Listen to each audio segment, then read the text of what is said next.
Kembali saya mau menyapa kita semua. Shalom, selamat malam bagi kita semua. Bapak, Ibu, saudara-saudara sekalian. Terima kasih karena sudah menyempatkan waktunya ya untuk mempelajari firman Tuhan bersama. Dan saat ini kita akan membahas pelajaran yang sangat penting, ya, sangat penting. Sudah dibawakan di grup kita bersama, pendalaman kitab suci, uh, untuk menanggapi uh, video daripada Sam Shamoun, ya, tentang Ibrani 4 ayat 1 sampai 11. Nah, Sam Shamoun mengatakan bahwa orang Kristen beribadah hari Minggu, tetapi sebenarnya merayakan hari Sabat setiap hari. Ya, jadi judul kita pada malam ini adalah Israel Rohani, rayakan Sabat tiap hari. Betul atau tidak? Sesuai dengan konteks Ibrani 4 ayat 1 sampai 11. Dan ini ayat intinya ya, yang saya sudah sampaikan di dalam undangan juga. Dan dalam nas itu kita baca, mereka takkan masuk ke tempat perhentianku. Jadi sudah jelas bahwa ada sejumlah orang akan masuk ke tempat perhentian itu. Sedangkan mereka yang kepadanya lebih dahulu diberitakan kabar kesukaan itu, tidak masuk karena ketidaktaatan mereka. Semoga kita semua bisa tahu konteks daripada Ibrani pasal 4 ini ya. Karena konteksnya mengenai sabat perhentian, dan di sini dikatakan bahwa ada orang-orang yang mendapatkan kabar kesukaan, dan kalau kita lihat konteksnya adalah Injil tentang Yesus Kristus, ya, tapi mereka tidak taat, tidak percaya, dan akhirnya banyak orang Israel yang tidak masuk di dalam tempat perhentianku atau tempat perhentian Tuhan atau sabat Tuhan, walaupun mereka menyucikan hari Sabat. Nah, ini luar biasa juga ya, merayakan hari Sabat tapi tidak masuk ke tempat perhentianku. Nah, kita akan dalami lebih dalam ya. Nah, ini sebagai tanggapan kepada video Sam Shamoun ya. Di sini kita bukan menggosipi orang ya. Kita bukan bercerita jelek tentang orang, tapi ini hanya sekedar menanggapi karena ada masukan dari Saudara Hartanto ya kalau tidak salah ya, tentang video ini, dan saya sudah tonton habis semuanya dan kita akan bahas ya. Kita membahas tentang pelajarannya. Sam Shamoun ini adalah seorang khusus apologetik karena suka membela doktrin-doktrin daripada kekristenan, terutama untuk tanda kutip melawan daripada Islam ya, ajaran-ajaran doktrin daripada Islam. Terus terang saudara-saudara sekalian, saya banyak belajar juga dari saudara Sam Shamoun ya. Namun dalam melihat segala sesuatunya, termasuk saya sendiri pada saat berbicara saat ini, tentunya Bapak Ibu saudara-saudara sekalian diharapkan untuk selalu memakai kacamata firman Tuhan ya. Dan ini saya selalu katakan kepada setiap orang. Ya, jadi siapapun ya, pendeta sekalipun atau saya, siapalah saya sekalipun, bahkan ingat di Kisah Para Rasul 17 dikatakan orang-orang Berea menyelidiki segala perkataan rasul-rasul, semuanya kacamatanya dari apa? Firman Tuhan. Oleh sebab itu, izinkan kita saat ini mendalami firman Tuhan, dan kita akan melihat dari kacamata firman apa yang dikatakan oleh saudara Sam Shamoun ya. Saudara Sam Shamoun sebenarnya ini juga berjasa banyak juga ya dalam menobatkan banyak orang-orang di luar sana yang belum mengerti tentang kekristenan. Tapi kita akan pelajari lebih dalam. Sam Shamoun mengatakan, ini ada bahasa Inggrisnya di atas, dan yang tidak mengerti bahasa Inggris di bawah ada bahasa Indonesianya. Lihat saja yang di bawah supaya kita bisa lebih sama-sama cocok dalam hal bahasa.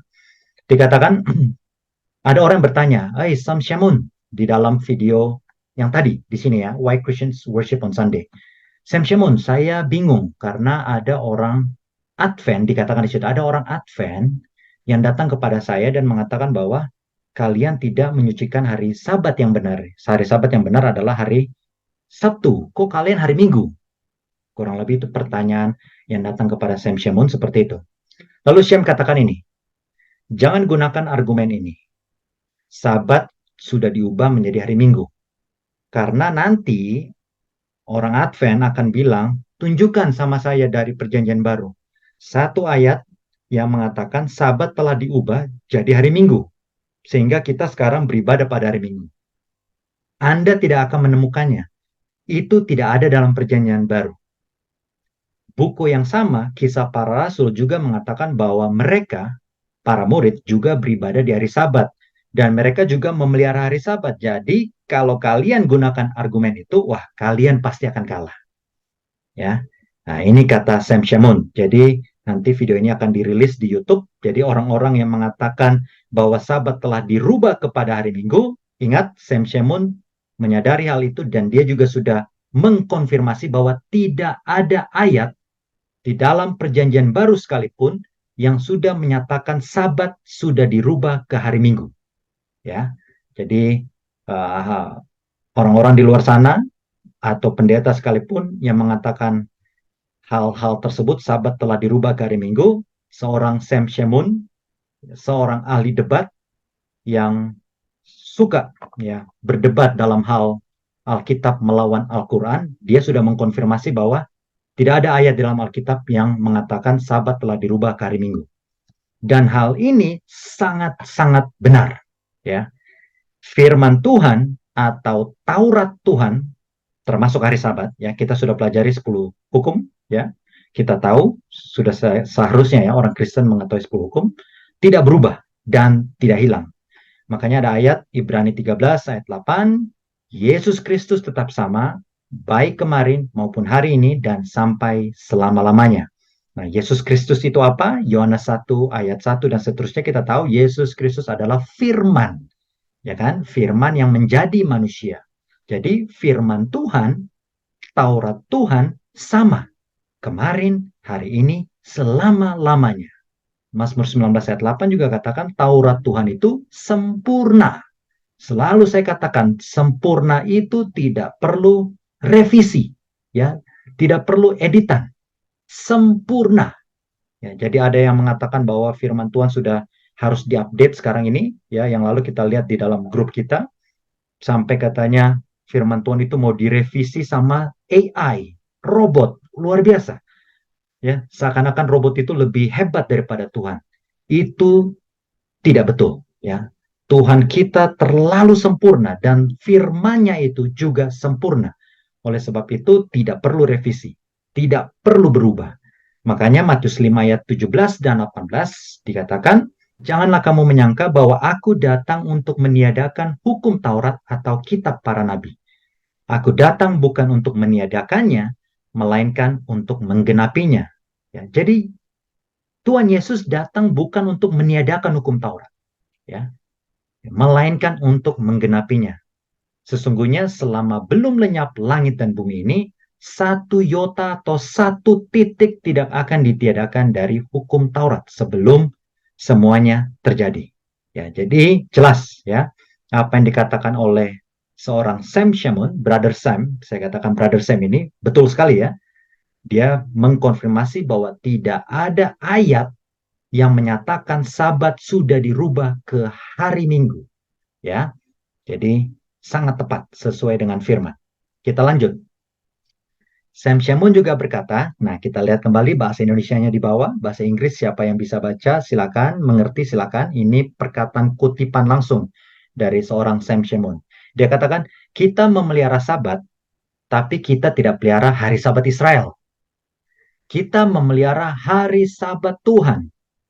Nah, buat mereka orang-orang yang beribadah pada hari Sabat, ya, buat mereka mengaku bahwa hari Sabat Israel dan tahun Sabat dibentuk dari hari Sabat Tuhan. Ya. Lalu beliau mengutip Keluaran 20 ayat 8 sampai 11 dan Keluaran 31 ayat 12 sampai 17. Ya, Keluaran 20 ayat 8 sampai 11 itu adalah 10 hukum yang pas di hukum tentang hari Sabat, hukum keempat ya. Dan lebih lanjut Saudara Sam juga mengatakan kita menguduskan hari Sabat. Kita menaati semua 10 perintah Tuhan karena kita memelihara Sabat yang benar. Sabat Tuhan bukan Sabat Israel. Saya seorang Yahudi spiritual, bukan etnis Yahudi. Sebagai seorang Yahudi rohani, saya memelihara sabat Tuhan, yaitu sabat yang sebenarnya. Dan sabat Israel, perhatikan, sabat Israel itu tidak lain hanyalah bayangan.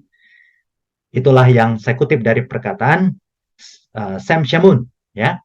Sekarang pertanyaannya muncul, saudara-saudara sekalian. Perhatikan, dia mengatakan bahwa dia memelihara 10 hukum, ya, hanya saja dalam hal hukum keempat, hukum hari Sabat, dia memelihara hari Sabat Tuhan, bukan hari Sabat Israel. Karena hari Sabat Israel itu hanyalah bayangan saja.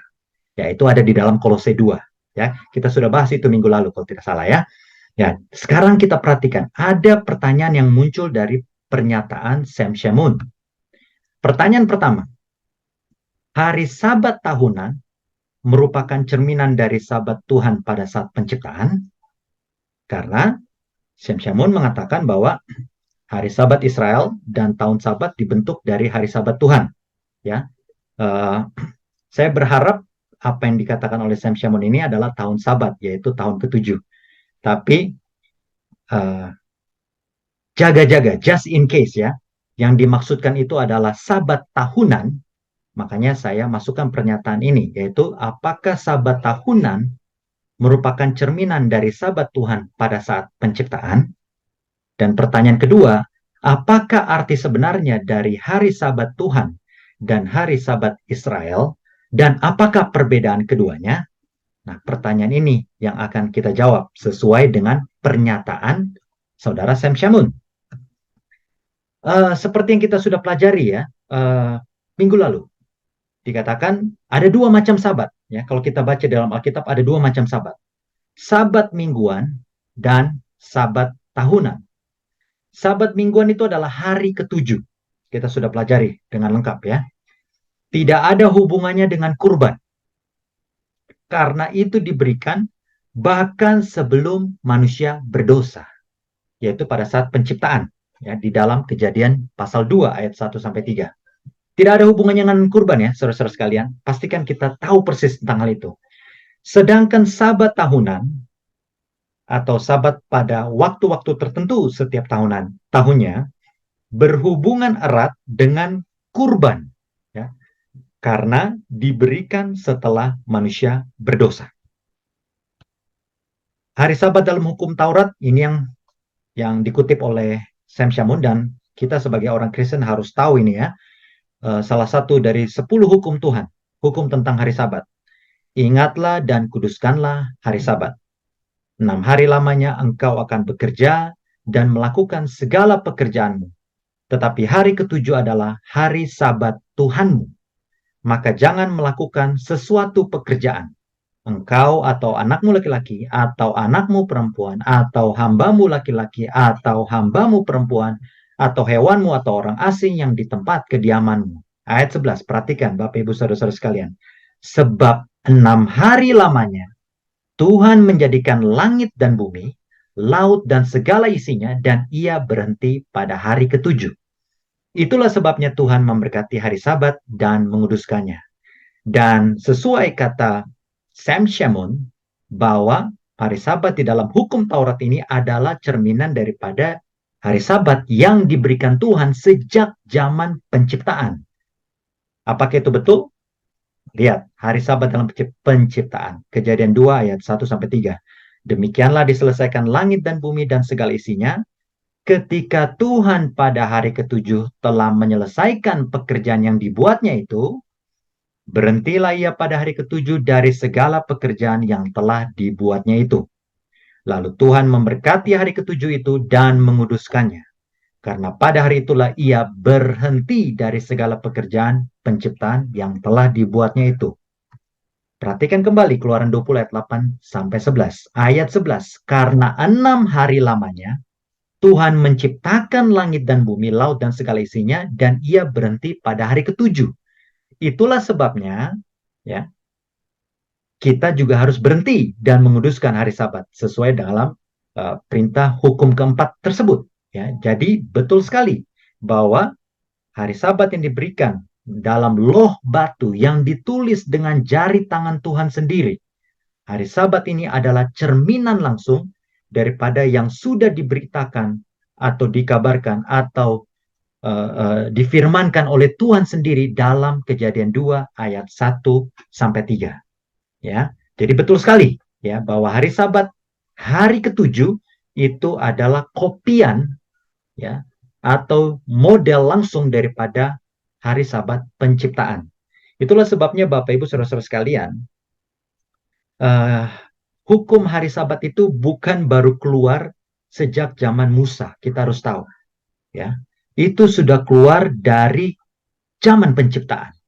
6 hari Tuhan menciptakan langit dan bumi, ya. Hari pertama Tuhan menciptakan terang, hari kedua cakrawala, 3 tumbuh-tumbuhan, 4 benda penerang di langit, ya, dan 5 binatang di udara dan binatang di air, 6 binatang di darat dan manusia, dan yang ketujuh Tuhan berhenti.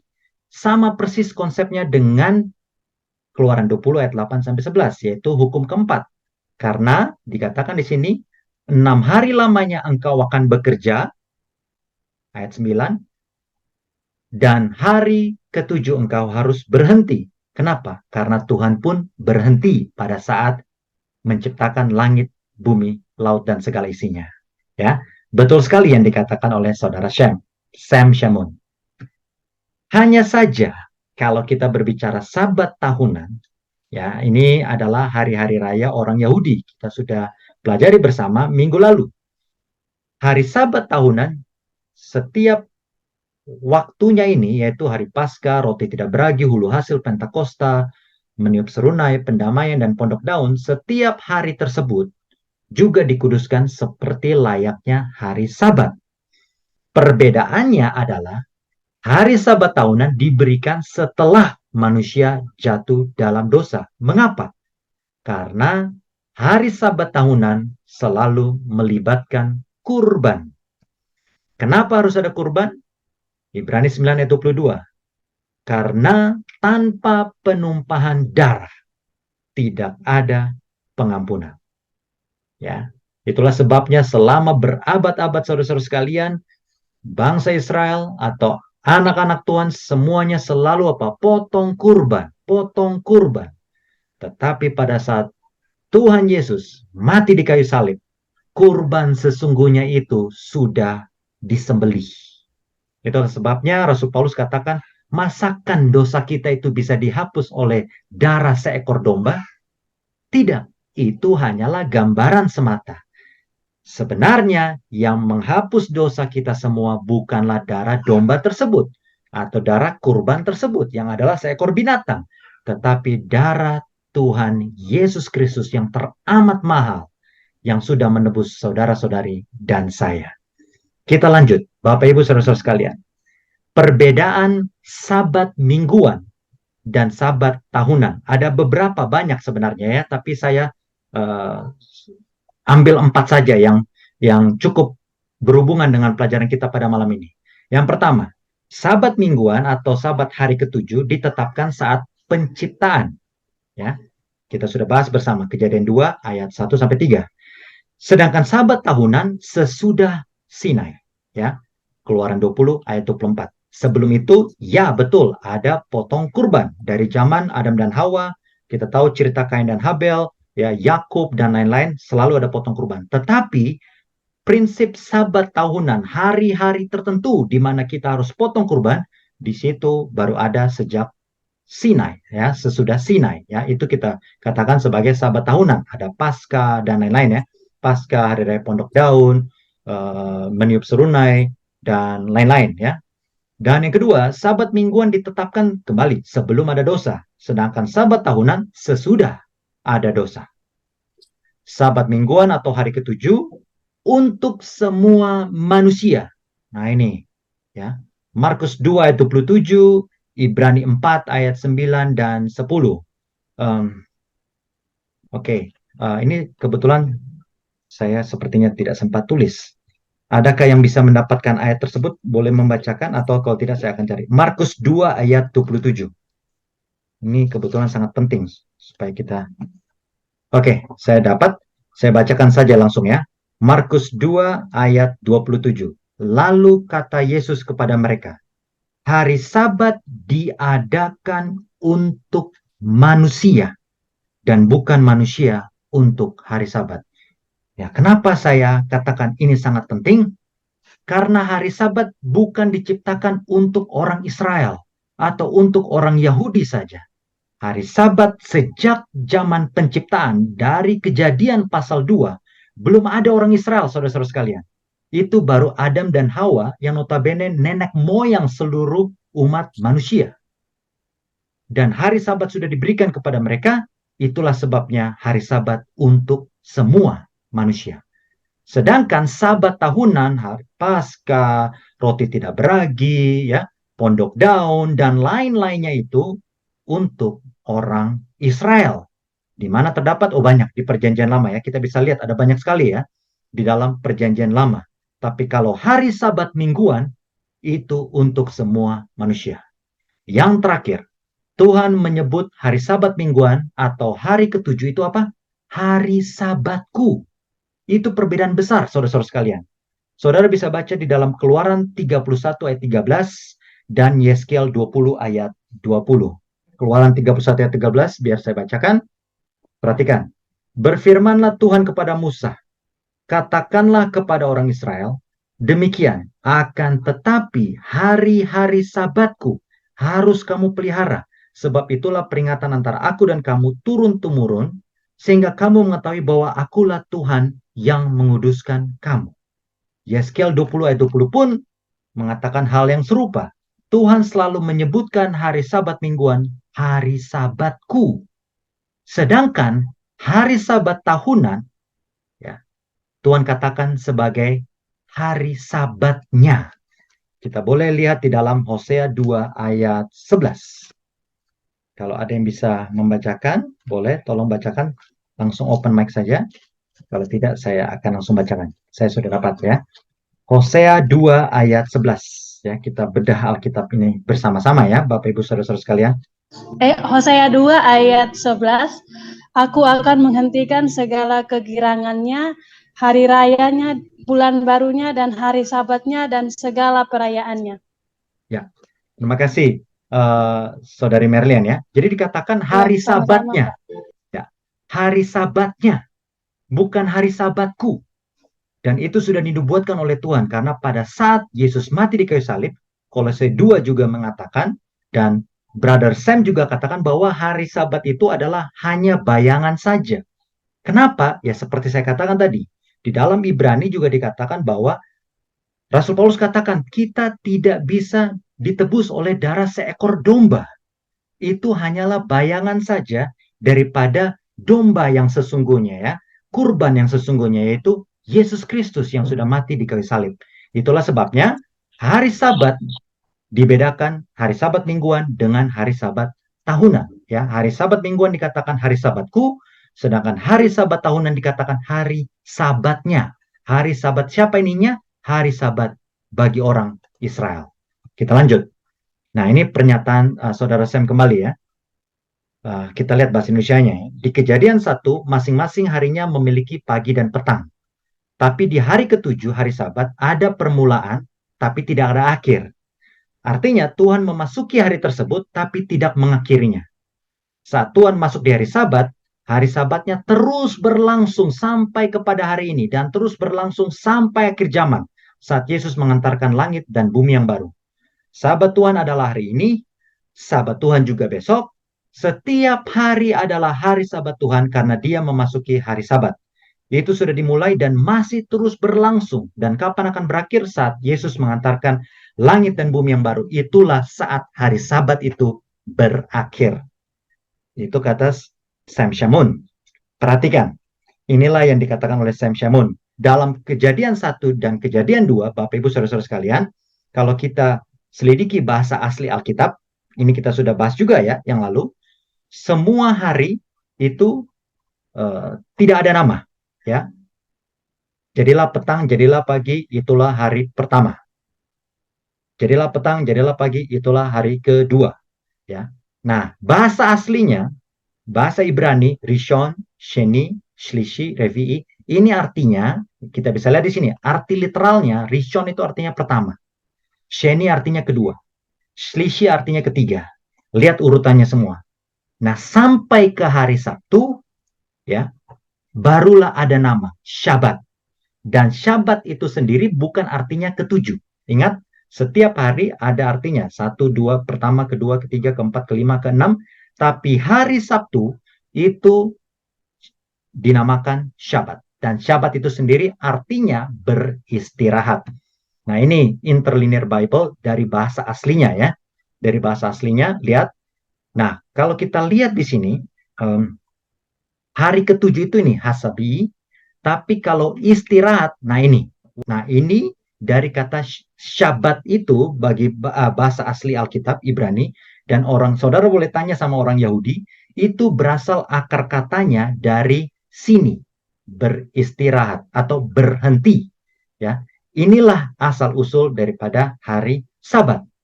Nah, yang menjadi pertanyaan, nah ini Sabat ya, Syabat yang 7673. Lihat ini, Wajisbot 7673 ini akar kata daripada Syabat, artinya berhenti atau beristirahat. Yang menjadi pertanyaan, Saudara Shem mengatakan bahwa setiap hari itu ada jadi petang, jadi pagi, hari pertama.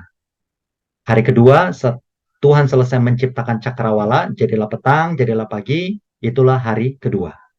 Saat Tuhan menciptakan di hari ketiga, jadilah petang, jadilah pagi, itulah hari ketiga. Sampai seterusnya. Tetapi di hari Sabat, ya, kita lihat di sini tidak ada jadilah petang, jadilah pagi. Itulah yang dikatakan oleh saudara Sam Shamoun.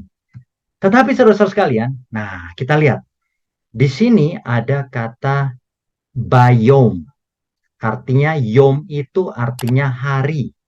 Lihat ini, bayom on the day. Baru di sini ada yom artinya seventh day. Di hari ketujuh, aku berhenti dari segala pekerjaan dan Tuhan memberkati dan menguduskan hari tersebut. Yom.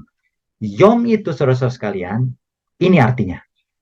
Yom itu artinya bisa siang hari berlawanan dengan malam, bisa artinya 24 jam periode, bisa artinya hari pekerjaan, bisa artinya masa hidup seseorang, ya, sama seperti di dalam Mazmur 90 ayat 10 ya, dikatakan bahwa hari manusia itu adalah kurang lebih 70 tahun. Nah, itu bisa dikatakan hari-hari atau masa-masa.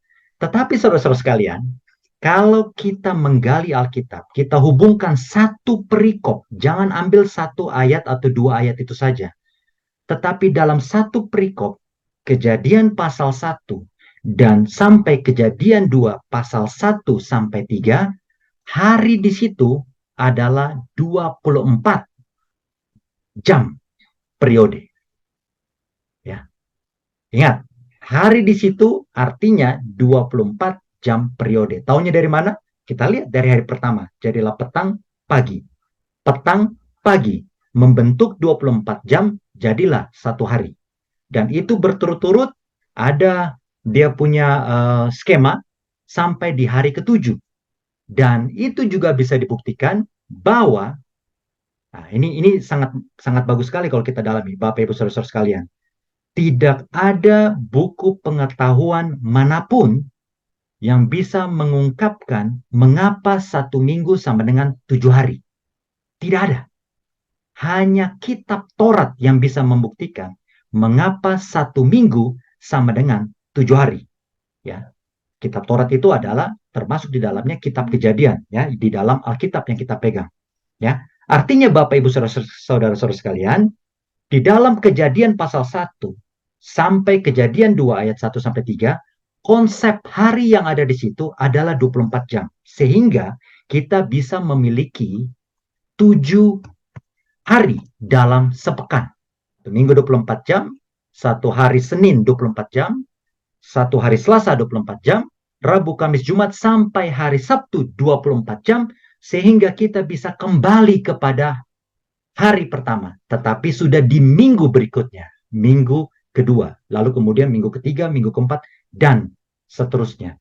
Jadi tidak ada alasan yang kuat yang mengatakan bahwa hari Sabat di dalam Kejadian 2 ayat 1-3 itu tidak berakhir, tidak ada. Karena dari situlah konsep 7 hari itu didapatkan. Sehingga satu hari dipastikan itu berarti 24 jam. Dan Tuhan sudah akhiri pada saat itu sehingga kembali kepada hari pertama di minggu berikutnya. Begitulah alurnya. 1 minggu 7 hari, kemudian masuk di minggu kedua, 1 minggu 7 hari, masuk di minggu ketiga, dan begitu seterusnya. Kita lanjut. Perhatikan, ingat Brother Sam Shamoun mengatakan bahwa saat ini kita sudah memasuki hari Sabat dan tidak akan berhenti. Perhatikan perkataannya, tidak akan berhenti. Dan kapan itu akan berakhir? Saat Yesus, nah ini maksudnya pada saat Yesus datang, ya, Yesus mengantarkan langit dan bumi yang baru, disitulah Sabat itu akan berakhir. Kenyataannya, saudara-saudara sekalian, di dalam kitab Yesaya 66 ayat 22 dan 23, hari Sabat tidak akan berhenti. Bahkan di bumi yang baru nanti.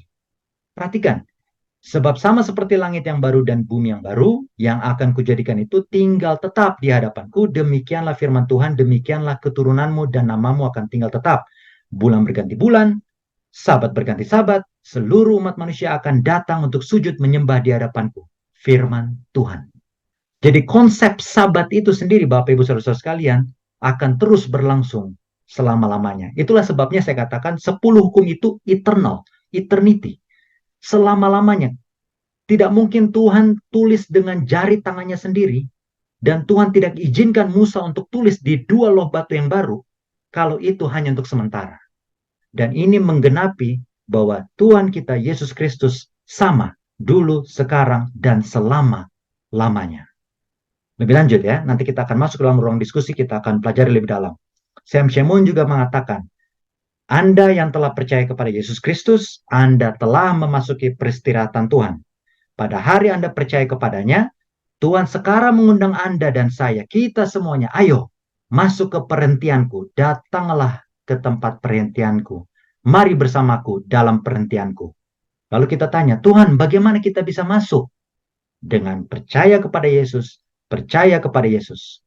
Kapan engkau memasuki peristirahatan Tuhan? Hari ini ketika engkau mendengar Injil. Hari di saat engkau mendengar Injil. Hari pada saat engkau menjadi percaya. Itulah hari engkau masuk perhentiannya.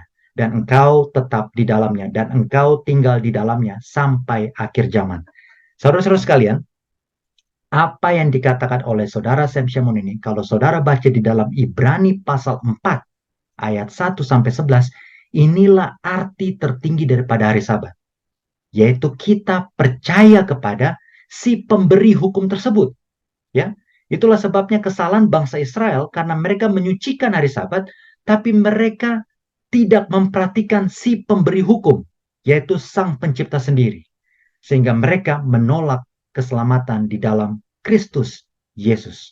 Mereka merasa bahwa hari Sabat bisa menyelamatkan mereka. Padahal yang menyelamatkan kita semua hanyalah bisa, hanya Tuhan Yesus Kristus. Ya, jadi saudara-saudara sekalian, ini sangat-sangat betul sekali. Permasalahan dengan orang Israel adalah mereka tidak percaya kepada Tuhan. Hanya saja, seringkali hal-hal seperti ini, ya, dipercaya, bagus dipercaya, tapi tidak diteruskan oleh orang Kristen. Mengapa begitu? Karena iman percaya saja, Bapak Ibu Saudara-saudara sekalian, tidaklah cukup. Terlalu banyak orang-orang yang mengaku menjadi anak-anak Tuhan, ya. Mereka mengaku percaya kepada Kristus, tetapi mereka tidak berbuah. Dan ingat ada amaran, kalau mereka tidak berbuah siap-siap, kapak sudah disiapkan untuk apa? Tebang pohon tersebut. Kitab Yakobus mencatat, apa gunanya saudara-saudaraku jika seorang mengatakan ia punya iman tapi tidak punya perbuatan? Dapatkah iman itu menyelamatkan dia? Tubuh tanpa roh mati sama, iman tanpa perbuatan mati. Jadi, menanggapi apa yang dikatakan oleh Sam Shamoun, ini sangat betul. Tetapi ingat, iman percaya kita harus diiringi oleh atau dengan perbuatan. Ya, jangan cuma iman. Ya, itulah sebabnya 1 Yohanes 2 ayat 3 sampai 6 ya, kalau saudara bisa baca di situ. Kita mengaku kita percaya, kita mengaku kita kenal Tuhan, tapi kita tidak melakukan perintah-perintahnya. Lalu Tuhan katakan apa? Kita itu adalah pendusta, karena kita merasa kita percaya Tuhan, tapi kita tidak melakukan perintah-perintahnya. Banyak, saudara. Ya, di dalam Matius 7 ayat 21 sampai 23 itu, wah, itu jelas sekali buat orang Kristen. Menyembuhkan demi nama Tuhan, mengusir setan demi nama Tuhan. Tetapi Tuhan berkatakan apa? Aku tidak kenal kamu karena engkau pembuat kejahatan. Kita selalu berbuat dosa dalam bentuk apapun itu, ya. Jadi iman kembali tidak cukup, ya. Apakah dengan beriman kepada Kristus maka otomatis kita masuk ke dalam hari perhentian yang terdapat di dalam Ibrani pasal 4? Tidak. Ya. Bukan cuma iman, kita juga harus melakukan apa yang Tuhan perintahkan kepada kita. Lalu di sini juga, nah Sam Shamoun katakan Roma 14 ayat 5, ya, mungkin kita tidak usah bahas panjang Roma 14 karena nanti akan ada sesinya, kita akan pelajari lebih dalam. Tapi di sini dikatakan, Sam Shamoun mengatakan bahwa ada perdebatan antara orang Kristen Yahudi dan orang Kristen non-Yahudi yang mengatakan bahwa semua hari sama saja. Ya, dan di sini dikatakan uniknya, saudara Sam Shamoun mengatakan, kita sekarang berada di hari Sabat Tuhan. Kita kemudian dapat memisahkan hari Minggu untuk menghormati Yesus yang bangkit dari kematian pada hari Minggu, sambil tetap memelihara Sabat setiap hari. Kita sudah bahas tadi bahwa hari Sabat seyogyanya dari zaman Kejadian pasal 2 ayat 1 sampai 3, zaman penciptaan, tidak setiap hari. Ya, dan di sini dikatakan Rasul Paulus, Sam juga mengatakan bahwa orang-orang Kristen percaya bahwa semua hari adalah sama. Ya. Nah, masalahnya saudara-saudara sekalian di Roma pasal 14, ya di situ, nah nanti kita akan dalami ya, itu tidak membahas tentang hari Sabat. Ya, bahasa asli Alkitab bukanlah menganggap suatu hari lebih suci dari yang lain, bukan. Ya, tapi lebih baik dari hari lainnya. Tapi nanti kita akan bahas ya. Tetapi kembali, saudara-saudara sekalian, saya tertarik dengan perkataan saudara Sam Shamoun yang mengatakan bahwa kita menghormati Yesus yang bangkit dari kematian pada hari Minggu sambil tetap memelihara Sabat setiap hari. Pertanyaannya, saudara-saudara sekalian, adakah di dalam Alkitab yang mengatakan bahwa kita merayakan hari kebangkitan dengan berbakti pada hari Minggu? Saya perlu satu ayat, karena saya baca dalam Alkitab tidak ada. Bahkan tokoh-tokoh Katolik pun, ya nanti suatu waktu akan saya kutip, ya. Mereka mengatakan, bahkan ada seorang kardinal mengatakan, saya akan kasih $1.000 kepada orang yang bisa membuktikan bahwa di dalam Alkitab dikatakan kuduskan hari Minggu. Tidak ada. Yang merubah itu semua adalah kami, Gereja Katolik. Ya. Matius 15 ayat 7 sampai 9. Tuhan Yesus berkata, bangsa ini memuliakan aku dengan bibirnya, padahal hatinya jauh daripadaku. Percuma mereka beribadah kepadaku, sedangkan ajaran yang mereka ajarkan ialah perintah manusia. Saudara-saudara sekalian, pastikan bahwa apa yang kita lakukan selama ini selaras dengan firman Tuhan. Uniknya saat ini, ya, ini yang sangat unik. Ya, apa yang tidak tertulis itu menjadi sesuatu hal yang ditonjolkan di dalam kekristenan atau di dalam gereja. Sedangkan apa yang tertulis, orang-orang tutup mata. Dan saat ini kita membahas tentang hari Sabat. Tidak heran dalam firman Tuhan, Yeskiel 22 ayat 26. Imam-imamnya memperkosa hukum Tauratku dan menajiskan hal-hal yang kudus bagiku. Mereka tidak membedakan antara yang kudus dengan yang tidak kudus. Semua hari sama saja. Semua makanan halal. Ya. Tidak mengajarkan perbedaan yang najis dengan yang tahir. Sama saja semuanya. Dalam nama Yesus, dengan darah Yesus, semua sudah dikuduskan. Sudah dinubuatkan, saudara-saudara sekalian. Mereka menutup mata terhadap hari-hari Sabatku. Lihat ini, hari-hari apa? Sabatku. Berbeda dengan apa yang dikatakan oleh saudari Merlian tadi dalam kitab Hosea. Hari Sabatnya. Ini hari-hari Sabatku. Hari Sabat punya Tuhan sendiri. Dan Tuhan katakan, demikianlah aku dinajiskan di tengah-tengah mereka. Jadi bukan suatu kebetulan Bapak Ibu Saudara-saudara sekalian, saat ini banyak orang yang mengaku mengikuti Tuhan, tetapi melanggar firman. Bukan suatu kebetulan. Makanya tadi Saudara Sam mengatakan bahwa kalau kita percaya, maka kita memasuki hari perhentian Tuhan. Dengan arti bahwa kita akan diselamatkan. Kenyataannya saudara-saudara sekalian, kalau begitu, ingat, agama Kristen sekarang adalah agama yang terbesar di dunia. Kalau semua hanya karena percaya Tuhan Yesus, maka kita otomatis masuk surga, maka firman Tuhan yang di dalam Matius 7 yang mengatakan bahwa masuk surga itu apa? Sempit jalannya. Sedikit orang yang masuk. Sedangkan jalan kepada kebinasaan itu luas. Dan banyak orang yang masuk ke dalamnya. Ya, jadi saudara-saudara sekalian, Tuhan Yesus sendiri sudah katakan bahwa yang akan masuk ke dalam kerajaan surga sedikit. Bukan karena Tuhan tidak mau. Tapi banyak orang yang tutup mata akan firman Tuhan dan mereka tidak mau melakukan firman Tuhan. Jadi kembali, ya, iman saja tidak cukup. Nah, kesimpulan.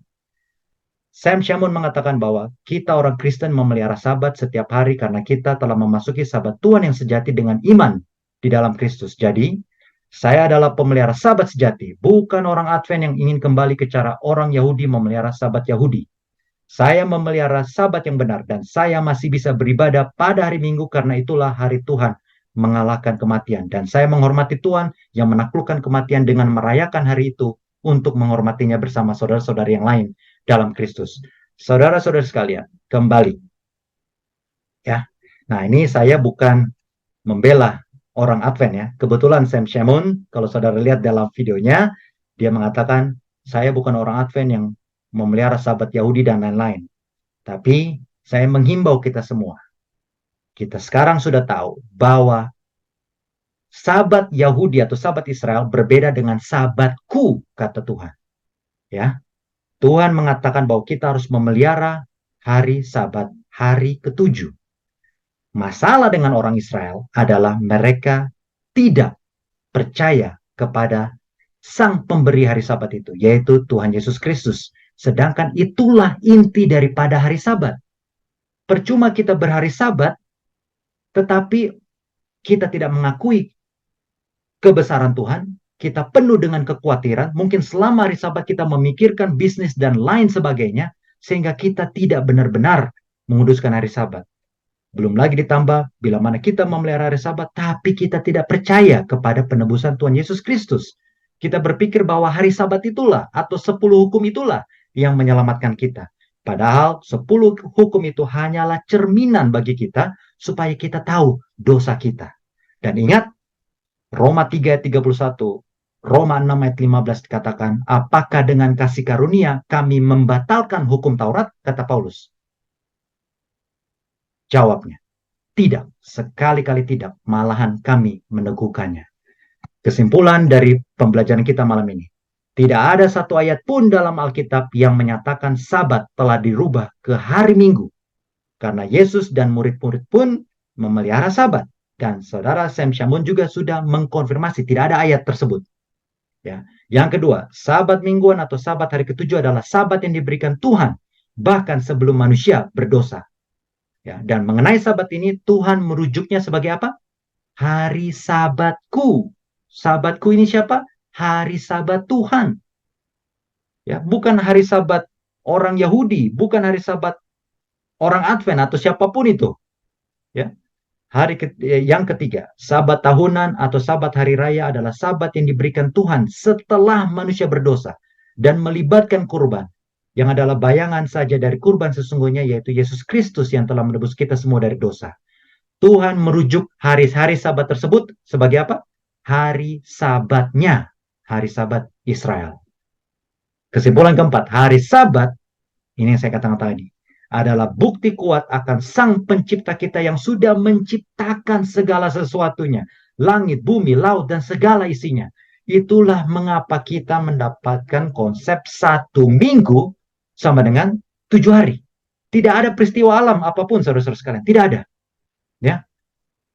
Kenapa ada 1 minggu sama dengan 7 hari? Itu hanya karena tertulis dalam kitab Taurat. Dan sekarang seluruh dunia pun mengakui bahwa 1 minggu sama dengan 7 hari, dan itu membuktikan bahwa hari sabat adalah hari ketujuh, ya, bukan terus berkesinambungan seterusnya sampai sekarang pun hari sabat, besok hari sabat, lusa, tidak. Setiap minggu selalu berganti hari sabat berikut, ya. Hari pertama, kedua, ketiga, keempat, 5, 6, 7, lanjut minggu kedua, pertama, kedua, ketiga, begitu terus seterusnya. Dan yang kelima, kesalahan orang Israel, ingat, perhatikan Bapak Ibu Saudara-saudara sekalian, kesalahan orang Israel bukan karena mereka menguduskan Sabat, tapi kalau kita baca di dalam Ibrani 4, mereka tidak percaya Injil keselamatan dalam Kristus. Sehingga mereka tidak merasakan, ya ini, tidak merasakan arti rohani yang terpenting dari semuanya itu. Dari Sabat itu sendiri, yaitu apa? Perhentian dalam Tuhan. Yesaya 30 ayat 15, saudara bisa baca. Tuhan selalu bilang, di dalam confidence, bila mana engkau percaya kepadaku, tetap tinggal tenang, percaya kepadaku, maka engkau akan mendapatkan ketenangan, engkau akan mendapatkan kekuatan. Dan banyak juga ayat-ayat lainnya ya. Marilah datanglah kepadaku ya, yang berbeban berat, aku akan memberikan kelegaan kepadamu. Selalu Tuhan katakan, walaupun mungkin secara fisik kita terlihat benar-benar penuh dengan pergumulan, tetapi bila mana kita merasakan perhentian dalam Tuhan Yesus, nah inilah makna artinya sebenarnya daripada Sabat. Itulah sebabnya hari Sabat, Yesaya 58 ayat 13-14, kita tidak boleh berpikir-pikir hal yang lain. Kita harus tenang, percayakan semuanya. Kalau kita punya bisnis, stop. Percaya bahwa Tuhan akan tetap menjaga usaha saudara-saudari dan saya. Tidak perlu gundah gulana, tidak perlu, aduh kalau saya berhenti, apa yang akan terjadi dengan usaha saya? Dan lain-lainnya. Tidak. Bila mana kita mendapatkan perhentian dalam Kristus, baru kita akan merasakan Sabat sebenarnya. Nah inilah pelajaran bagi kita semua yang menyucikan Sabat, supaya benar-benar merasakan perhentian dalam Tuhan. Ayat terakhir, ya, 2 ayat terakhir. Lihat, Lukas 4 ayat 16. Kebiasaan Yesus pada hari Sabat apa? Dia masuk ke rumah ibadat. Dia bergereja. Bahasa Perjanjian Lama mengadakan pertemuan kudus.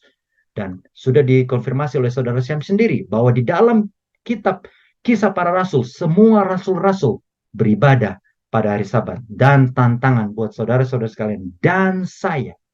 Barang siapa mengatakan bahwa kita di dalam Kristus, kita harus hidup sama seperti Kristus telah hidup. Itulah pelajaran kita pada malam ini, saudara-saudara sekalian. Semoga sudah bisa membahas apa yang kita bedah semuanya ya, dari apa yang dikatakan oleh saudara Sam Shamoun ya dalam video ini. Kita masuk dalam sesi diskusi dan tanya jawab. Bapak Ibu saudara-saudara sekalian, langsung saja kalau ada kita saling mengisi, ada pertanyaan silakan, ada tambahan silakan. Brother Ray, saya dari pembahasan tentang Alkitab itu saya sangat setuju banget. Seperti yang firman Tuhan kemarin kita diskusikan, bahwa banyak sekali kita tidak bicara umat-umat yang di luar dari umat Tuhan ya. Kita bilang umat Israel adalah umat pilihan Tuhan untuk menyampaikan kebenaran akan firman Tuhan. Justru mereka sebagai channel khusus untuk menyampaikan Tuhan Yesus Kristus kepada dunia. Bahwa inilah satu-satunya keselamatan. Seperti yang kemarin kita diskusikan, yang saya tangkap dari video yang Brother Sam Shamoun katakan itu, bahwa pada hari Sabat itu, yang diperdebatkan adalah siapa yang merubah hari Sabat itu, karena banyak umat Katolik yang bilang juga, aku yang merubah hari Sabat dari Sabtu ke Minggu. Yang notabene itu juga suatu kesalahan yang sangat besar. Karena memang tidak ada yang bilang siapa yang mengklaim merubah hari Sabat itu dari Sabtu ke hari Minggu. Nah, kita tahu sendiri bahwa kalender yang kita pakai sekarang adalah kalender Gregory, yaitu kalender Romawi. Nah, itu juga menjadi satu juga bahan pertanyaan waktu saya membaca firman Tuhan. Kita tidak mempertanyakan bahwa hari ketujuh itu adalah hari Sabat yang notabene jatuh pada hari Sabtu. Yang jadi pertanyaan pula adalah hari-hari itu kita tahu bahwa kalendernya Tuhan mengikuti perputaran 30 hari. Berarti hari Sabat itu kalau kita mau presisi sekali, ini kita bicara secara kalender dunia ya. Kita nggak bicara rohaninya. Karena itu juga udah jelas salah sih kalau kita mau membahas. Kalau menurut saya kalau kita mau membahas sesuatu berdasarkan flash, yang kalau kita bicara di Yohanes 3, Nikodemus kan berkata, bagaimana kita bisa masuk ke kerajaan surga? Kamu tidak boleh, kamu harus lahir baru. Lahir baru artinya kamu lahir dari firman Tuhan, bukan lahir dari flesh. Tapi Tuhan berkata, flesh give birth to flesh. Daging melahirkan daging. Artinya kalau kita membahas sesuatu itu berdasarkan pikiran dunia, mengkorek-korek pikiran dunia, itu ya ending-endingnya menjadi perdebatan yang nggak ada akhirnya juga.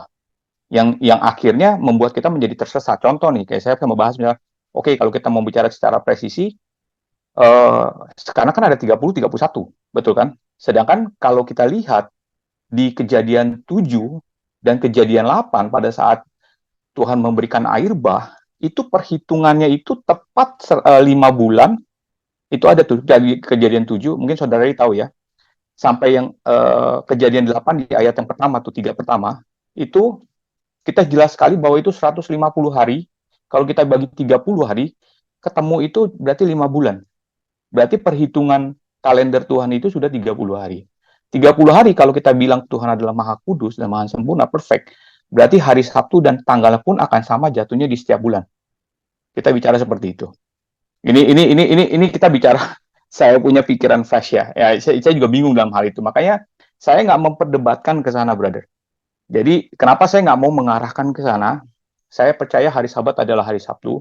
Saya percaya firman Tuhan bahwa nanti Yesaya juga bilang bahwa kita akan merayakan hari Sabat-Sabat berikutnya di New Heaven and New Earth. Itu sudah difirmankan sama Tuhan dan itu pasti terjadi. Dalam bentuk seperti apa, itu saya juga belum tahu. Tapi Tuhan sudah berkata seperti itu. Nah, yang dibicarakan mengenai yang di Syamsyamun adalah, nah ini yang jadi masalah. Ini Israel selalu salah mengartikan apa yang Tuhan mau sampaikan dalam sisi rohaninya. Seperti misalnya sunat. Seperti soalnya makanan clean or unclean gitu kan.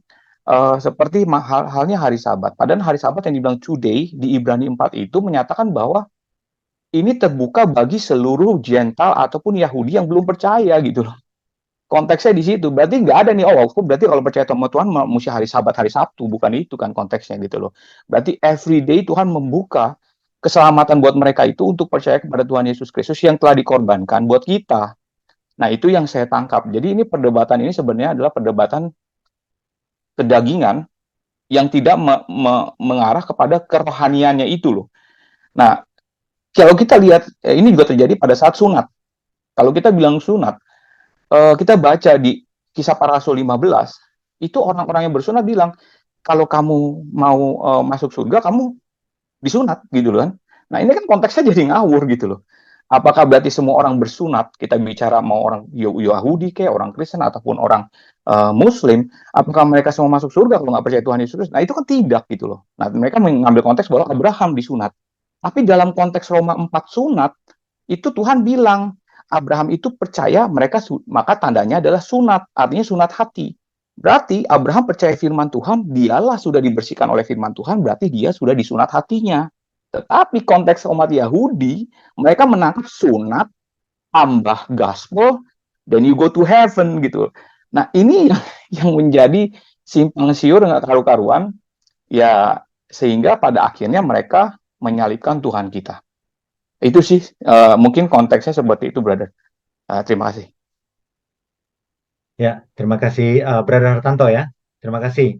Jadi ya betul sekali saudara-saudara sekalian ya. Memang di Ibrani 4 yang tadi seperti saya sudah share tadi, kesalahan bangsa Israel itu adalah mereka sombong rohani ya. Mereka berpikir bahwa dengan menyucikan hari Sabat, that's it, kami menyucikan 10 hukum.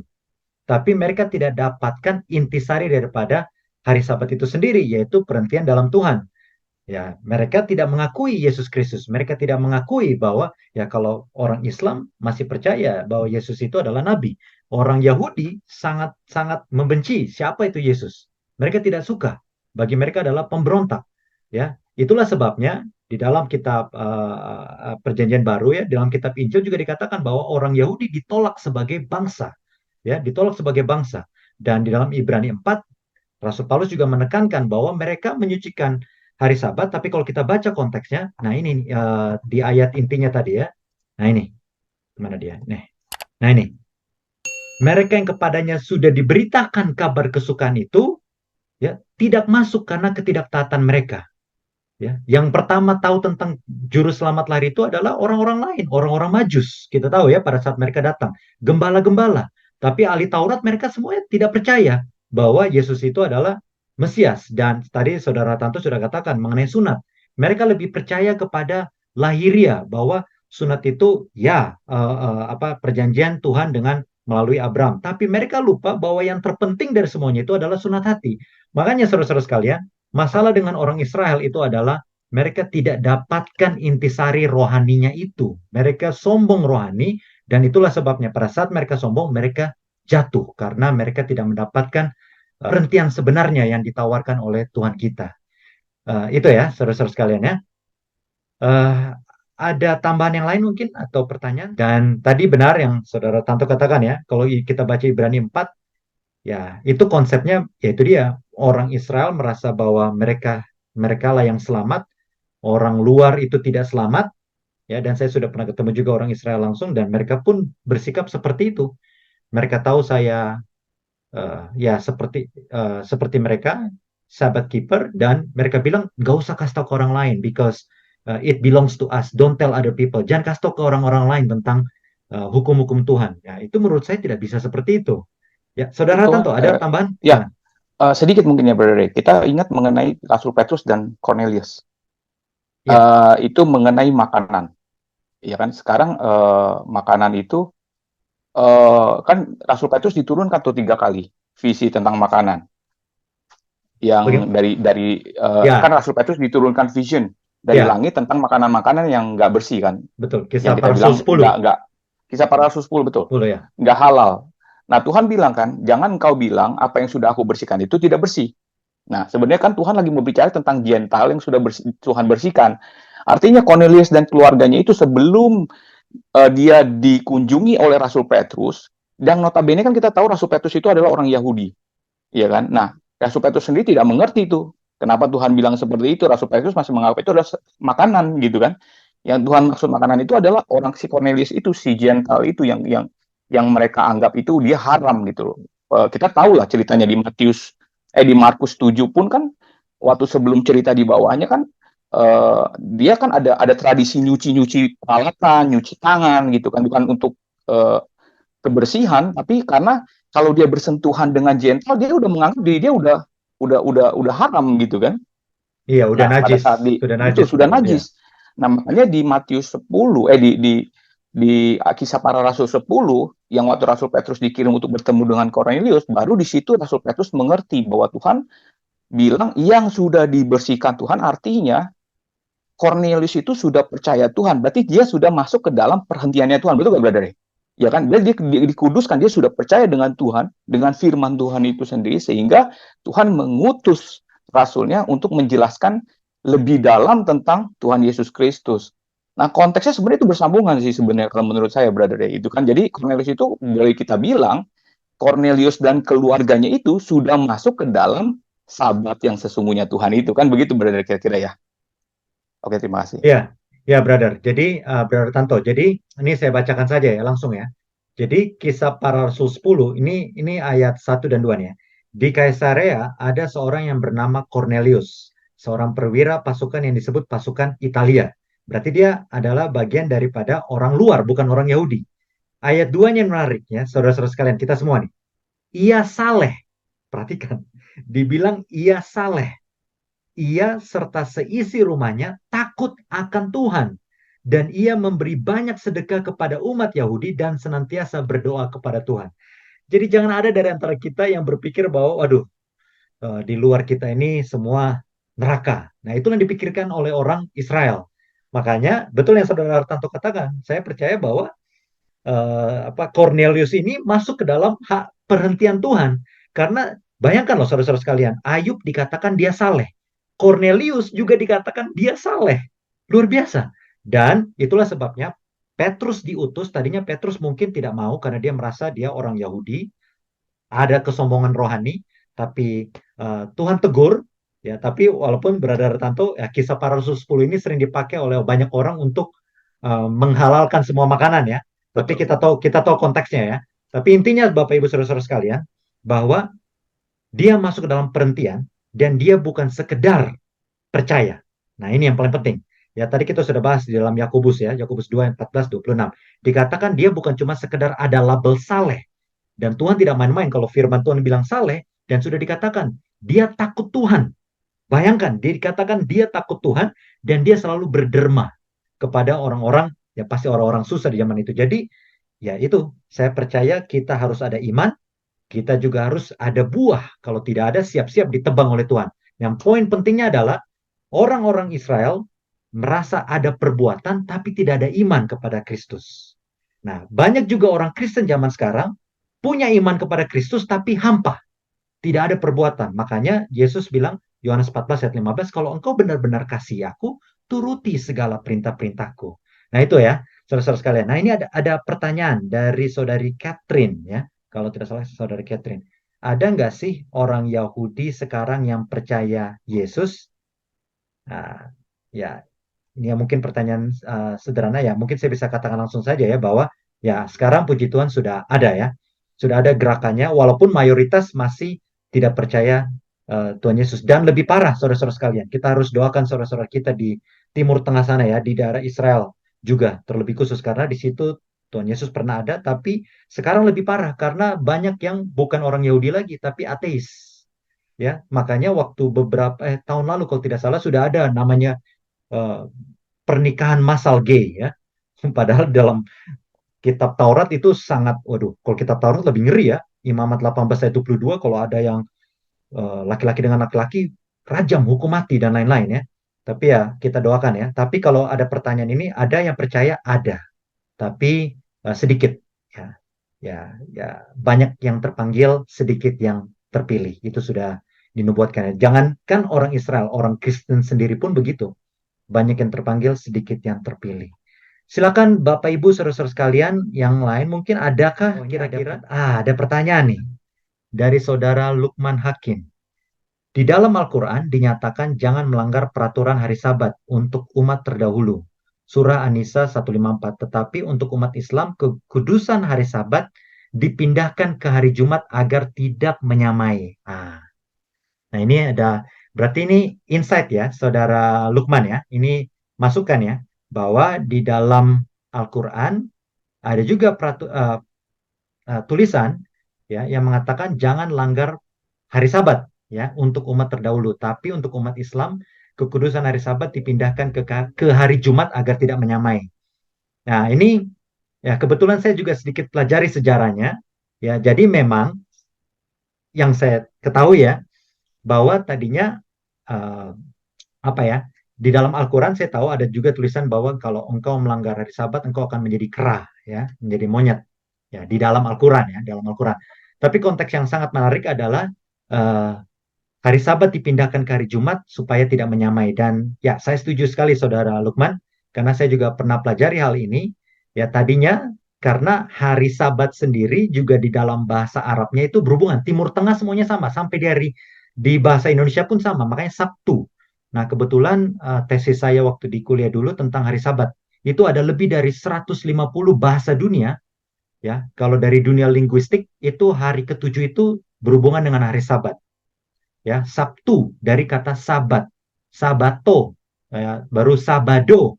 Dan menariknya Bapak Ibu Saudara-saudara sekalian, nah ini tambahan saja ya dari ilmu linguistik ya, ilmu bahasa. Bahasa tertua menurut dunia ya adalah bahasa Babylon. Dan dari bahasa Babylon, hari ketujuh itu, atau hari Sabtu sekarang, itu namanya Sabatu.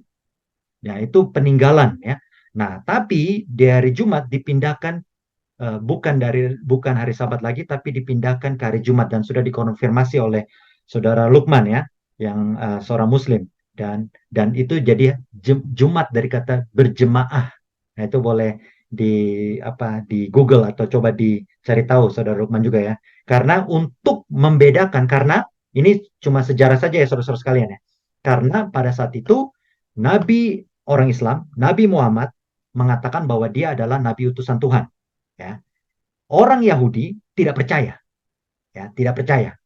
Akhirnya sempat ada masanya orang Yahudi yang lebih dominan dan akhirnya singkat cerita, nah itu panjang lagi, tapi singkat cerita orang Islam membedakan dirinya dari ajaran Taurat. Dibedakanlah harinya pindah ke hari Jumat.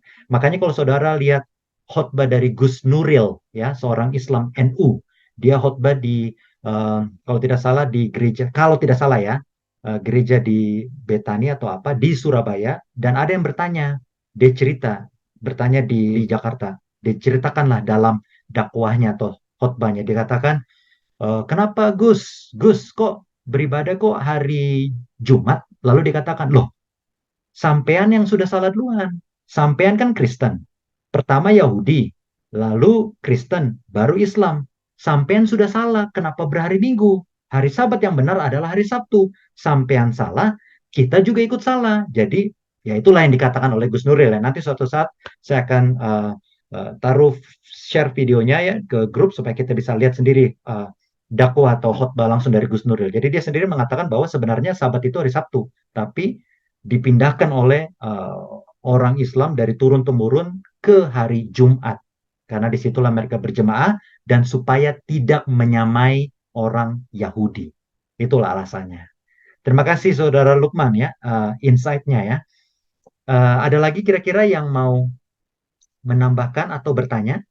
Ya, Ya, mohon maaf saya off cam karena sambil mengurus anak.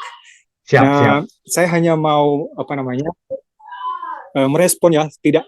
Jadi dalam hal ini tidak ada yang salah. Saya hanya mau menanggapi sesuai yang saya mengerti dari apa yang saya baca. Jadi saya tuh kurang pintar dalam berteori, tapi saya senang baca cerita. Nah, kalau saya baca cerita di Alkitab tuh dari baik Kejadian sampai di zaman Yesus,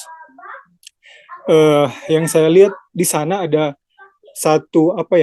ada seperti satu hal yang selalu diulang-ulang, apa ya istilahnya kalau dalam istilah. Nah, saya mau merespon tadi dari Brother Hartanto ya, dari Brother Tanto, yang mana yang saya lihat dari sejak zaman Adam dan Hawa, ketika Allah memberikan hukum, di situ yang saya lihat di sana adalah ada satu poin di mana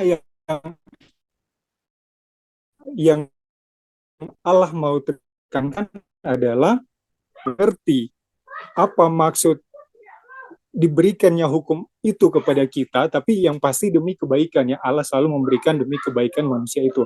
Tetapi yang Allah butuh adalah manusia itu diajar atau dilatih untuk menurut sejak di zaman Adam dan Hawa. Contohnya ketika diberikan hukum yang pertama, ketika Allah katakan bahwa jangan mendekati pohon larangan, pohon buah pengetahuan baik dan jahat. Di sana sebenarnya ketika Allah memberikan hukum tersebut supaya jangan mendekati itu, Hawa jadi bertanya, ini apa sih maksud Allah gitu. Nah, ketika dia bertanya, dia tidak berpikir bahwa just obey gitu dengan apa yang sudah Allah perintahkan. Dia pengen tahu, dia pengen naik, apa sih maksud Allah di balik ini. Nah, celah ini yang digunakan oleh setan. Makanya setan masuk. Sesungguhnya kata setan, Allah tidak mau kalian menjadi sama seperti dia. Jadi padahal itu hanya simple loh. Allah kasih aturan jangan mendekati pohon itu, apalagi menjamah dan memakan buah yang sudah dilarang. Sebenarnya kalau kita baca buah tersebut tidak mematikan, ketika Hawa makan dia tidak langsung mati juga setelah makan buah itu, malah cuman yang terjadi adalah dia melanggar ketika Allah mengatakan jangan. Nah, yang saya lihat dari cerita baik di Kejadian, Keluaran dan seterusnya, Allah hanya mau mengajar kepada manusia, kepada umat-umatnya ini untuk menurut apa yang sudah Allah tetapkan atau Allah perintahkan, yang pastinya itu demi kebaikannya. Contoh selanjutnya cerita mengenai anak dari Adam dan Hawa, Kain dan Habel, ketika Allah menghendaki memerintahkan mereka untuk memberikan korban berupa domba, yang sebenarnya itu korban tersebut menunjuk kepada juru selamat yang akan datang, itu Kristus. Tapi Kain dia tidak menurut. Yang terjadi adalah Kain memberikan dari hasil pertaniannya ya, dari buah-buahan. Padahal menurut Kain itu, dianggapan Kain bahwa itu hal yang baik karena dia berikan yang terbaik, baik buah-buah yang dia persiapkan untuk menjadi persembahan kepada Tuhan. Tapi Tuhan tidak meminta hal tersebut. Yang Tuhan kehendaki adalah penurutan apa yang sudah Tuhan minta, yaitu korban domba yang sebenarnya menunjuk kepada juru selamat itu sendiri, Yesus Kristus, tapi yang menurut hanya Habel. Selanjutnya cerita berlanjut dan saya baca juga yang cerita yang sangat menyedihkan di 1 Samuel pasal 15 mengenai Saul, Raja Saul, ketika dia tidak menurut, ketika Tuhan menyuruh untuk menumpas orang Amalek, jangan ada yang tersisa, laki-laki, perempuan, anak-anak, sampai kepada yang masih infant sekalipun, tumpas semua. Karena alasannya adalah orang Amalek ini yang mengganggu orang Israel dalam perjalanan waktu mereka keluar dari Mesir. Nah, Tapi yang terjadi adalah Raja Saul tidak benar-benar menumpas, dia nggak menurut, tapi dia malah menyendirikan eh, lembu-lembu yang terbaik, domba-domba, dan untuk dengan tujuan ini mau saya kasih loh ke Tuhan untuk persembahan, tetapi yang Tuhan minta bukan itu. Di dalam 1 Samuel 14 ayat saya lupa. 1 Samuel 14 ayat 22 kalau nggak 1 Samuel 15 ayat 22 dan 23 di sana Tuhan katakan, apakah Tuhan itu berkenan kepada korban bakaran dan korban sembelihan sama seperti kepada mendengarkan suara Tuhan? Sesungguhnya mendengarkan lebih baik daripada korban sembelihan,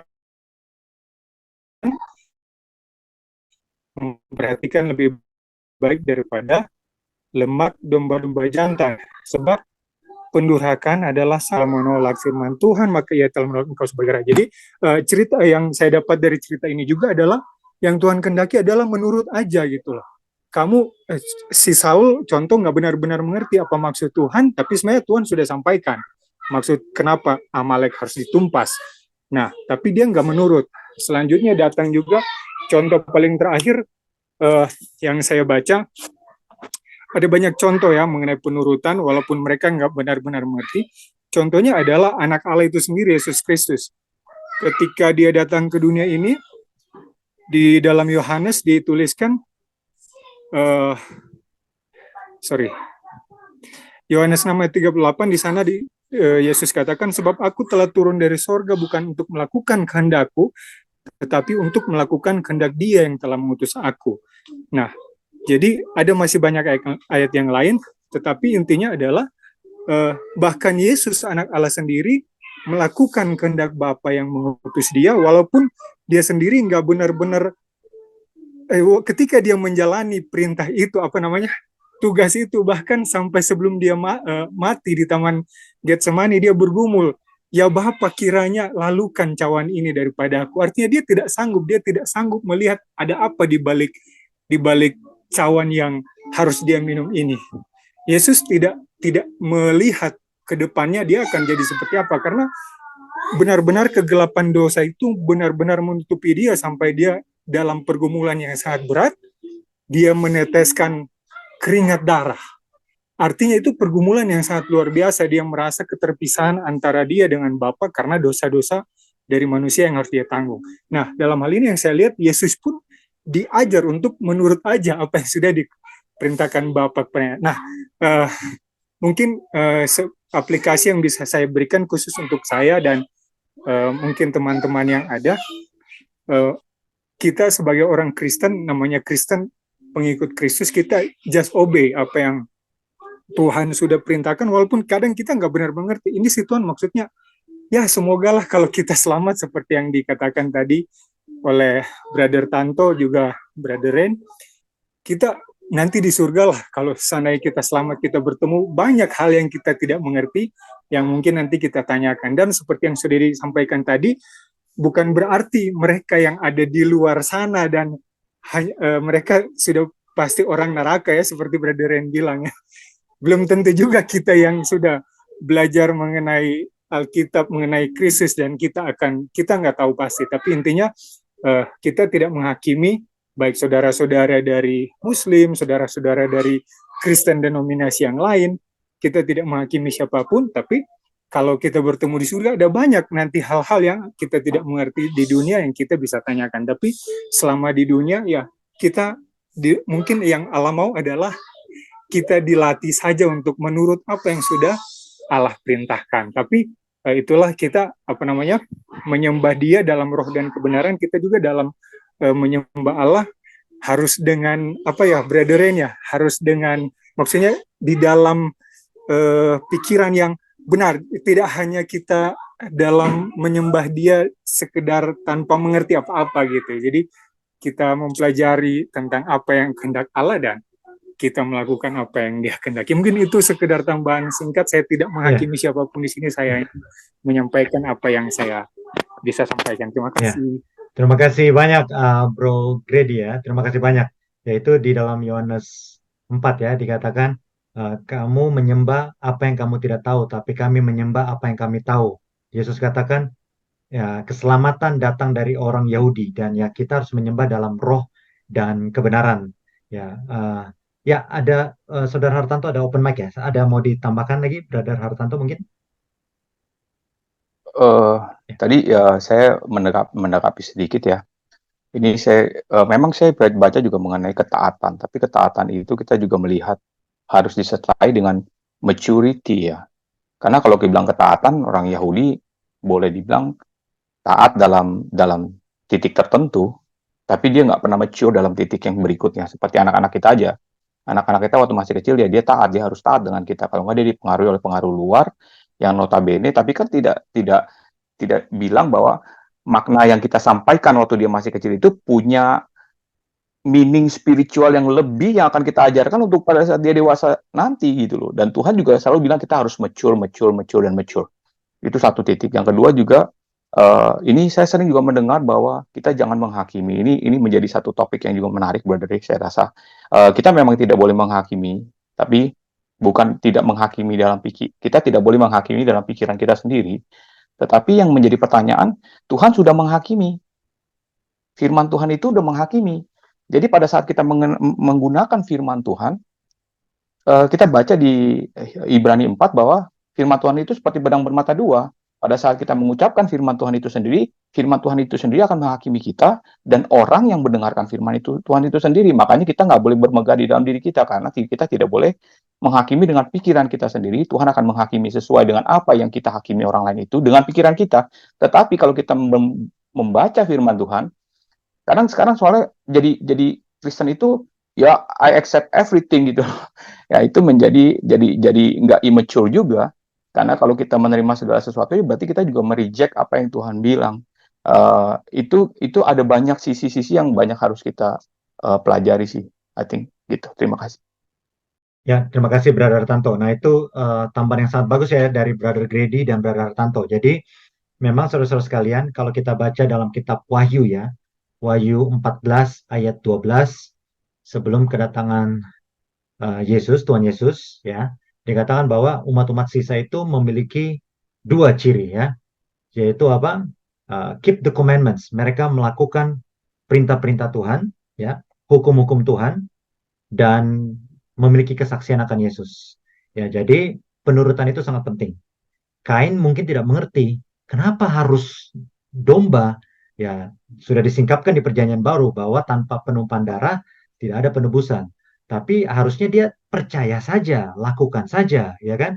Itulah sebabnya Nuh dia tetap lakukan apa yang dibilang sama Tuhan. Ya, walaupun belum pernah ada turun hujan, ya kan? Ingat, Nuh itu berarti beriman. Tapi imannya itu dibuahi dengan perbuatan. Makanya dia lakukan, dia bangun batra, dia kabarkan kepada orang lain, khotbahkan bahwa dunia ini akan dibinasakan, tidak ada yang percaya, ya bukan urusan dia lagi. Yang penting dia sudah khotbahkan dan akhirnya dia diselamatkan dan keluarganya. Dan lebih dalam lagi, tadi Saudara Hartanto juga sudah katakan bahwa ya kita menurut, tapi jangan karena motif kita apa. Ya, ada yang menurut ya seperti kita, ya mungkin sini ada yang punya anak, ya mungkin anak kita menurut karena kita juga pernah kecil, menurut mungkin karena takut dipukul, ya kan? Walaupun memang basicnya Bapak Ibu Saudara-saudara sekalian, nah ini agak melebar, tapi intinya adalah basicnya memang kita menuruti Tuhan selalu karena rasa takut dulu, selalu. Itulah sebabnya ada ayat-ayat di dalam Alkitab, ya kan, supaya mereka tidak berdosa terhadap aku, ya kan. Nah, tapi jangan sampai di situ kita harus grow into maturity. Nah, itu dibilang oleh Rasul Paulus. Grow into maturity artinya apa? Makanya ada juga dalam Alkitab dikatakan di dalam kasih tidak ada rasa takut. Artinya, ya kita mengasihi Tuhan, ada ayatnya, karena Tuhan terlebih dahulu mengasihi kita.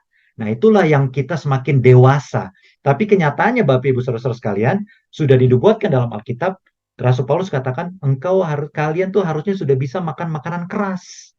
Tapi kenyataannya kalian hanya bisa makan makanan susu. Kenapa? Karena terlalu banyak pergolakan bahkan di dalam tubuh Kristus sendiri untuk hal-hal yang sepele. Ya, yang zaman Rasul Paulus sudah ada mengenai sunat, hal-hal mengenai sunat, hal-hal tentang gental bisa atau enggak, ya kan? Roma 14 juga nanti kita akan bahas ya tentang hari-hari dan lain-lainnya. Tapi intinya Bapak Ibu Saudara-saudara sekalian tadi sudah dikatakan, ya. Penurutan itu adalah sangat utama, ya, sangat penting. Tapi jangan lupakan, yaitu yang di dalam Ibrani pasal 4. Yaitu apa? Perhentian kita membahas tentang hari Sabat. Penurutan kita untuk memelihara hari Sabat itu sangat penting. Itu bangsa Israel tidak pernah ditegur karena memelihara hari Sabat, tidak. Tapi masalahnya di Ibrani 4 mereka ditegur karena mereka tidak percaya akan kabar baik yang datang kepada mereka. Yaitu apa? Tentang Yesus. Mereka percaya bahwa Sabatlah yang menyelamatkan mereka. Kembali saya tekankan, saya sendiri pemelihara hari Sabat, tapi saya tekankan, Sabat tidak menyelamatkan saya. Yang menyelamatkan saya hanyalah darah Yesus Kristus. Dan ini harus kita pahami semuanya. Jangan sampai kita terbelenggu dalam legalisme. Ingat, action, yes, it is important ya. Yakobus mengatakan iman penting, perbuatan penting, semuanya ini satu aspek. Dan ketaatan kita dan penyerahan kita sepenuhnya kepada Tuhan. Ibrani 4, percaya sepenuhnya dan berbuah ya, maka kita akan mendapatkan perhentian di dalam Tuhan kita Yesus Kristus ya. Ini ada sedikit saja ya sebelum kita tutup. Saudara Lukman Hakim bilang pemindahan ke hari Jumat itu diisyaratkan melalui surah Al-Jumu'ah 9-11 dan diberikan kelonggaran. Tidak ada kewajiban bisa melakukan pekerjaan apapun selain waktu sholat Jumat. Nah, jadi konsepnya sudah sedikit berbeda ya, Saudara Lukman ya. Kalau di dalam kitab Taurat, hari Sabat itu Yom, itu dari petang sampai petang. Dari Jumat matahari terbenam sampai Sabtu matahari terbenam. Tapi Saudara Lukman katakan bahwa di dalam Al-Quran sudah diberikan kelonggaran. Nah, tapi kembali dalam kitab Taurat, nah itu ya, tidak ya. Ingat, banyak orang berpikir Yesus Kristus datang melonggarkan hukum. Banyak orang berpikir seperti itu. Kenyataannya, Yesus bilang apa? Kalau engkau melihat orang, engkau menginginkannya, engkau sudah berzina. Tanpa kita berbuat saja, kita sudah berzina. Yesaya 58 ayat 13-14, kita berhari Sabat, kita pergi ke gereja, tapi pikiran kita kemana-mana, kita tidak sedang menguduskan Sabat. Jadi, dalam ya. Semoga Ibrani 4 kita akan dalami bersama, supaya kita benar-benar mendapatkan perhentian dalam Tuhan kita Yesus Kristus. Ya, nanti Saudara Lukman kita akan mungkin ada sesi berikut ya tentang hari Sabat dipindahkan ke hari Jumat dan lain-lainnya ya di waktu berikut. Terima kasih atas insight-nya Saudara Lukman juga. Saudara Hartanto luar biasa. Saudara Grady, terima kasih, Tuhan memberkati kita semua ya. Kita enak sebenarnya diskusi ini. Kalau kita ketemu saya bisa diskusi panjang. Saya sama Saudara Hartanto sering diskusi panjang ya Saudara Hartanto ya. Cuma karena waktu juga ya. Kita harus akhiri ya. Nanti kita akan bertemu di waktu dan kesempatan yang lain. Ada yang mau didoakan kira-kira Bapak Ibu saudara-saudara sekalian?